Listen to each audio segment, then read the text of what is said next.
Hello everyone, welcome back to this new video.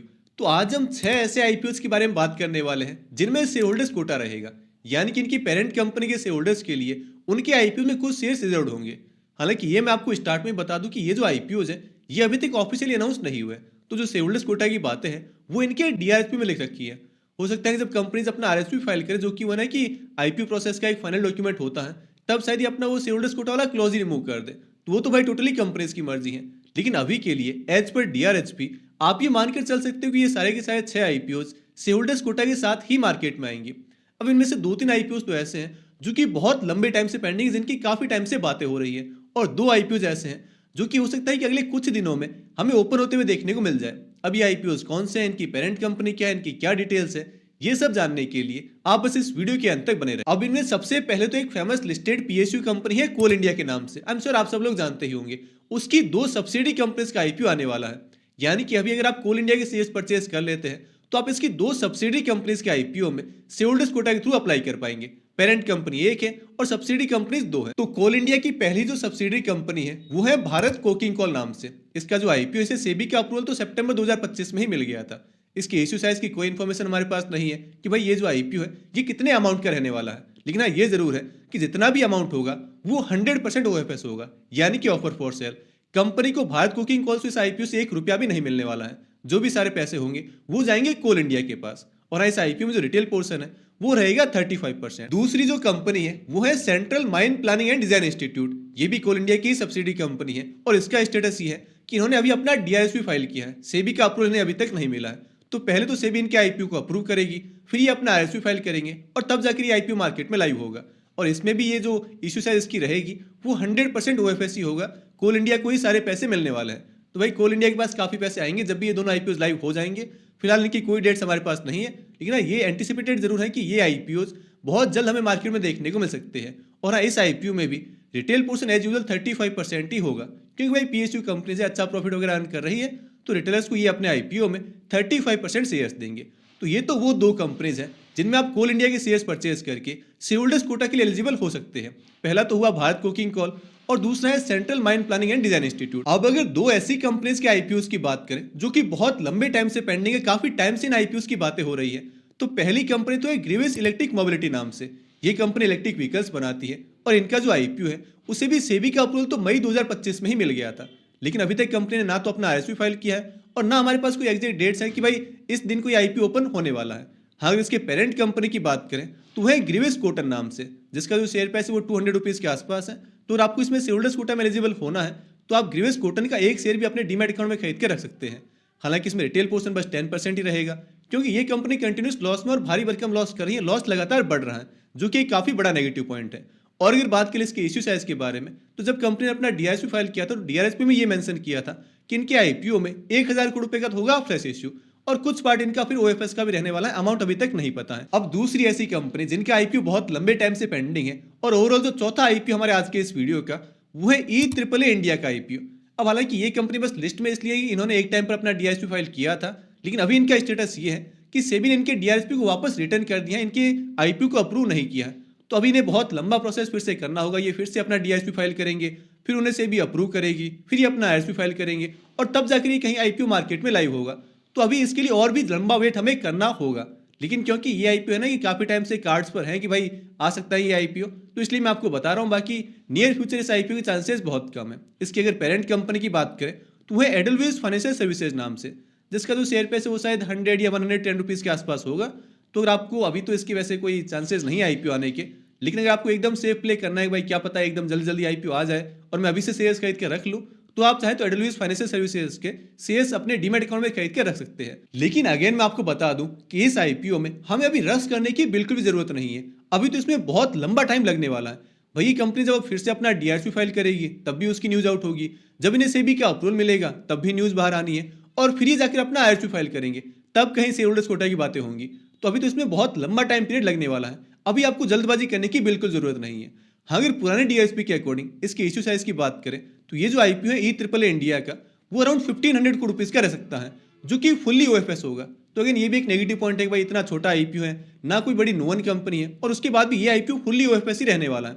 तो अगर इसमें भी वही बात है कि भाई आईपीओ शेयर होल्डर्स कोटा में अप्लाई करने जैसा होगा नहीं होगा, मार्केट का कैसा रेस्पॉन्स मिलेगा, वो एक बड़ा क्वेश्चन मार्क इस आईपीओ में भी रहेगा। तो अब तक हमने टोटल 4 आईपीओ के बारे में बात की है। पहले तो वो 2 कोल इंडिया की सब्सिडी कंपनीज, उसके बाद ग्रेविस इलेक्ट्रिक मोबिलिटी और तीसरा चौथा ये आईपीओ ई ट्रिपल इंडिया का। अब अगर उन 2 आईपीओ की बात करें जो कि काफी बड़ी साइज के आईपीओ रहेंगे, ऑलरेडी बहुत फेमस वो कंपनीज हैं और उनके जो आईपीओ हैं वो शायद दिसंबर महीने में ही ओपन हो सकते हैं। वैसे इन आईपीओ को मैंने पहले के 1-2 वीडियोज में भी डिस्कस किया है, लेकिन अगेन यहाँ मैं आपको थोड़ा और डिटेल में बता देता हूँ। तो देखिए, पहला जो आईपीओ है वो रहेगा हीरो फिनकॉर्प का। भाई हम सब लोग इस कंपनी के बारे में जानते हैं, इसके बारे में नहीं तो आप एटलीस्ट हीरो ग्रुप के बारे में तो जानते ही होंगे।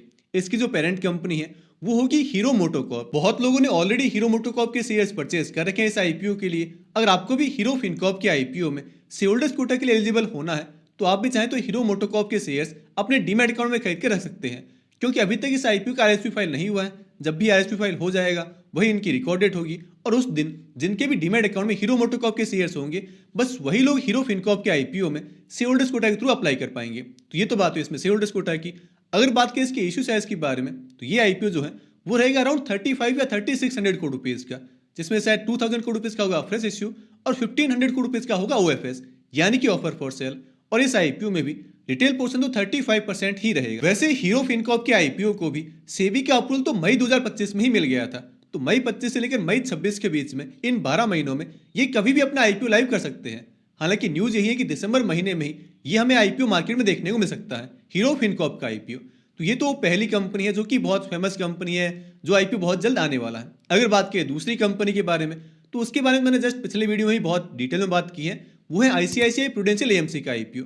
ये है कि इंडिया की शायद सेकंड लार्जेस्ट एएमसी कंपनी है, आईसीआईसीआई ग्रुप की कंपनी है, आईसीआईसीआई बैंक की सब्सिडी कंपनी। हम सब लोग आईसीआईसीआई बैंक के बारे में तो एटलीस्ट जानते ही हैं, और वही इसकी वो है ना कि पेरेंट कंपनी भी है। अगर आपको आईसीआईसीआई प्रूडेंशियल एएमसी के आईपीओ में शेयर होल्डर्स कोटा में अप्लाई करना है तो रिकॉर्ड डेट के दिन आपके डीमैट अकाउंट में आईसीआईसीआई बैंक के शेयर्स होना जरूरी है, फिर चाहे एक शेयर ही क्यों ना। वो तो आपको पता ही है कि भाई शेयर होल्डर्स कोटा में हम एक शेयर के साथ भी एलिजिबल हो सकते हैं।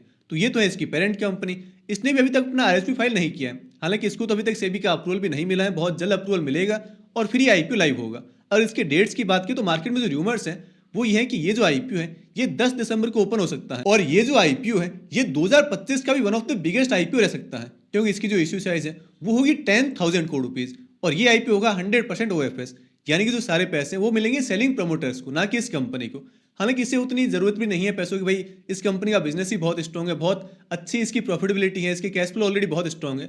और वैसे भी जो बड़ी ग्रुप की कंपनीज होती है उनके आईपीओ जनरली ओएफएस ही होता है, तो यहाँ ये इतना बड़ा कोई नेगेटिव पॉइंट नहीं है। वैसे ये जो आईसीआईसीआई प्रूडेंशियल एएमसी है ये एक जॉइंट वेंचर है आईसीआईसीआई बैंक और यूके की कंपनी है प्रूडेंशियल उसके बीच में।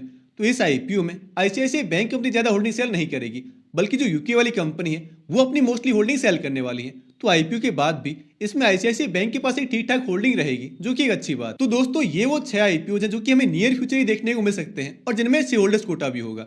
हालांकि अभी तक किसी भी कंपनी ने अपना आरएसपी फाइल नहीं किया है, लेकिन जिन कंपनीज के आईपीओ को है ना कि सेबी का अप्रूवल मिल चुका है उनमें आप जरूर प्लान कर सकते हो भाई अगर आपको शेयर होल्डर्स कोटा में अप्लाई करना ही है तो अब उनकी पेरेंट कंपनी के शेयर्स अभी से अपने डीमैट अकाउंट में खरीद के रख लें। जैसे कि हीरो फिनकॉर्प का आईपीओ है, या फिर ग्रेविस इलेक्ट्रिक मोबिलिटी का आईपीओ है, या फिर जो ये कोल इंडिया की एक सब्सिडी कंपनी थी भारत कोकिंग कोल, उसको भी सेबी का अप्रूवल मिल चुका है। तो इनकी पेरेंट कंपनी के शेयर्स अब अभी से अपने डीमैट अकाउंट में खरीद लें। वैसे पिछले कुछ आईपीओ में हमें शेयर होल्डर्स कोटा कोई खास बेनिफिट नहीं मिला है। लास्ट बजाज हाउसिंग फाइनेंस का आईपीओ था जो शेयर होल्डर्स कोटा वाला आईपीओ था और जिसने बम्पर रिटर्न्स भी दिए थे। उसके बाद तो एनटीपीसी ग्रीन तो बिल्कुल फ्लॉप रहा था, और एचडीबी फाइनेंशियल के आईपीओ में भी हमें कोई बहुत अच्छे रिटर्न्स तो नहीं मिले। तो आपको इन आईपीओ में शेयर होल्डर्स कोटा में अप्लाई करना है, उसके लिए एलिजिबल होना है, पेरेंट कंपनी के शेयर्स खरीदने हैं या फिर नहीं खरीदने हैं, ये डिसीजन टोटली आपका होगा।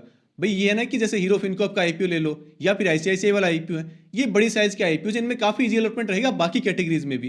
तो उसके बाद भी आपको शेयर होल्डर्स कोटा की एप्लीकेशन लगानी है नहीं लगानी है, ये डिसीजन तो आपको ही लेना होगा।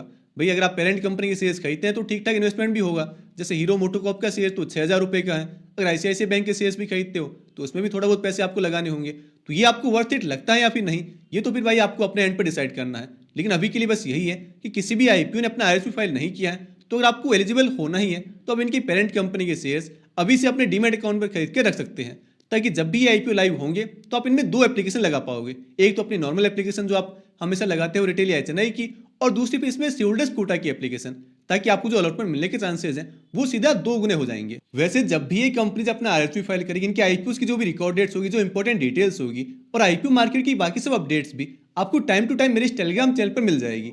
तो आप मेरे टेलीग्राम चैनल जरूर ज्वाइन कर लें, लिंक इसके नीचे डिस्क्रिप्शन बॉक्स में दिया हुआ है। तो दोस्तों आप इन आईपीओ में से सबसे ज्यादा एक्साइटेड किस आईपीओ को लेकर हैं, ये आप इसे कमेंट बॉक्स में जरूर बता दें। और एक आईपीओ में शेयर होल्डर्स कोटा क्या होता है, उसमें कैसे अलॉटमेंट होता है, कैसे अप्लाई करना होता है, या इसके अलावा अगर आपको कुछ भी डाउट है तो मैंने इस पर एक डिटेल वीडियो ऑलरेडी बना रखा है, जो कि आप यहाँ क्लिक करके देख सकते हैं। हमारी फिर मुलाकात होगी अगले वीडियो में। तब तक के लिए आप इस वीडियो को लाइक कर दें और चैनल को सब्सक्राइब जरूर कर लें।